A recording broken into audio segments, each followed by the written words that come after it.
how did the Messiah end up in a manger? A trough for hay, for oat and wheat, or whatever it is that they were feeding the animals. That's where Jesus ended up for a bed.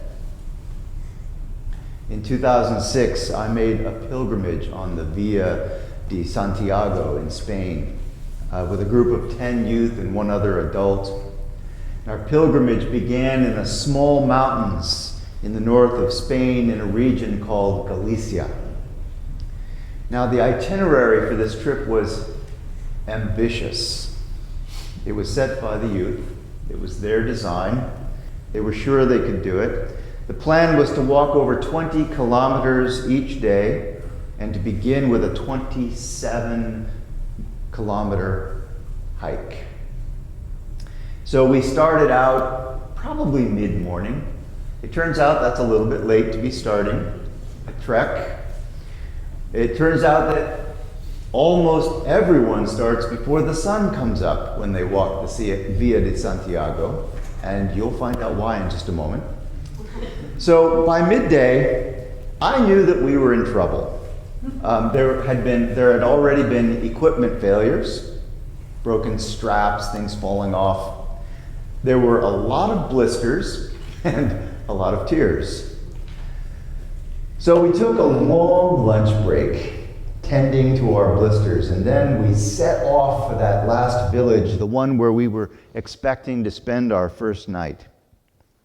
It was almost nightfall when we finally arrived, and we asked around and finally were directed to the Pilgrims Hostel, which was on the far side of town, of course, where we had planned to sleep. And when we got there, the first indication that there might be a problem was that we couldn't find anyone who was in charge. There was nobody, no staff present at all that we could determine.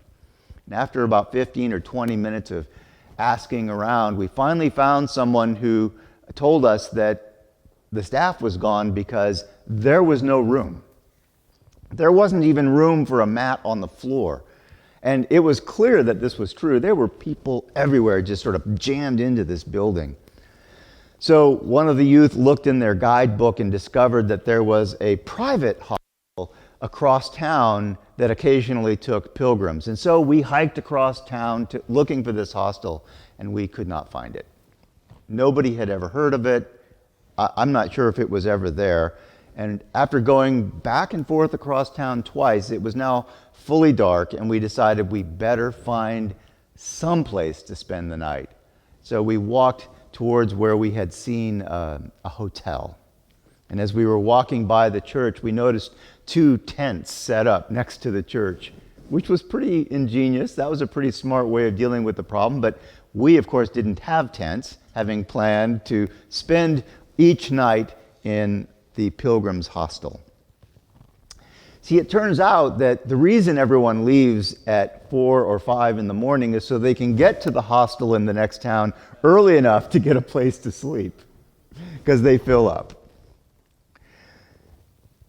We eventually did get rooms. They were very spare with very thin mattresses, 2 twin beds in each room. But they were rooms.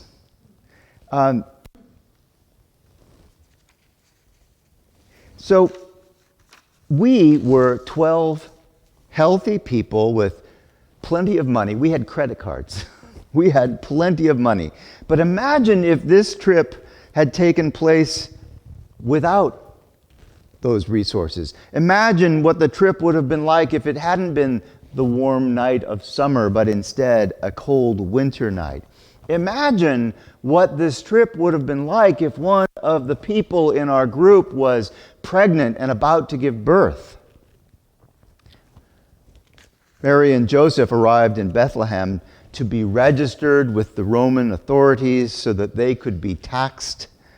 They, along with many others, traveled to Joseph's ancestral home only to discover that there was no room at the inn. I don't know if they walked across town several times looking for someplace warm and safe to spend the night, but I doubt it. Mary, after all, was ready to give birth. So when the innkeeper offered to let them stay with the animals, they accepted the offer. I wonder about that innkeeper. What did she think when she saw Joseph and Mary tired and cold, about to give birth, right? Did she resent having another refugee show up at her door? Was she suspicious of these strangers from Jerusalem? Somewhere else someone says, can anything good come out of Jerusalem?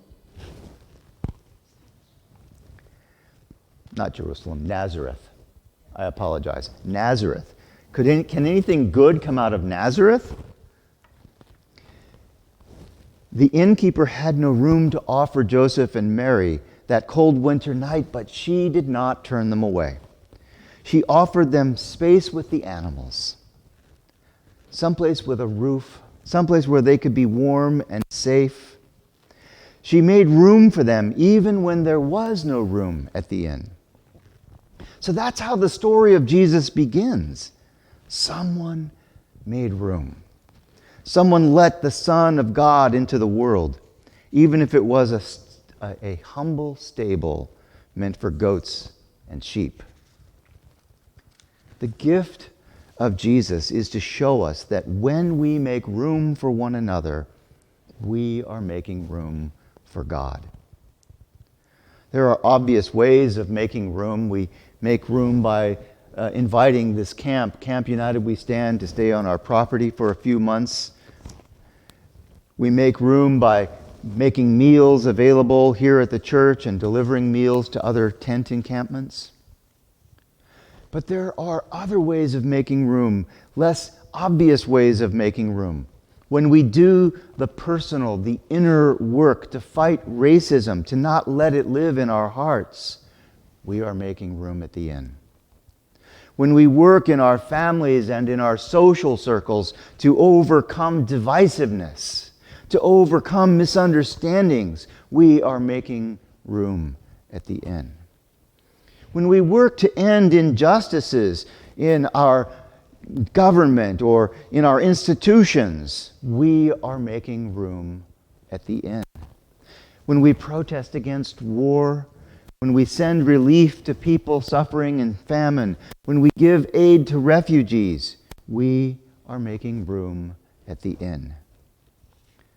And this is work that we can only do together. We can't do it alone.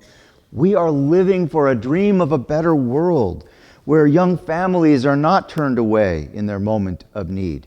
We are living for a dream of a world that is transformed by God's love, transformed so that all are welcome, all are fed, and all are loved.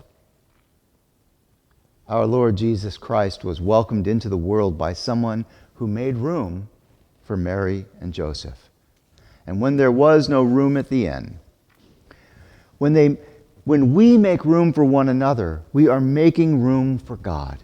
And Jesus shows us that when we encounter the sacred in others, when we look at others and recognize God is present in them, that love is present, that the image of God is present in them, we make room for God in our own lives and in our world.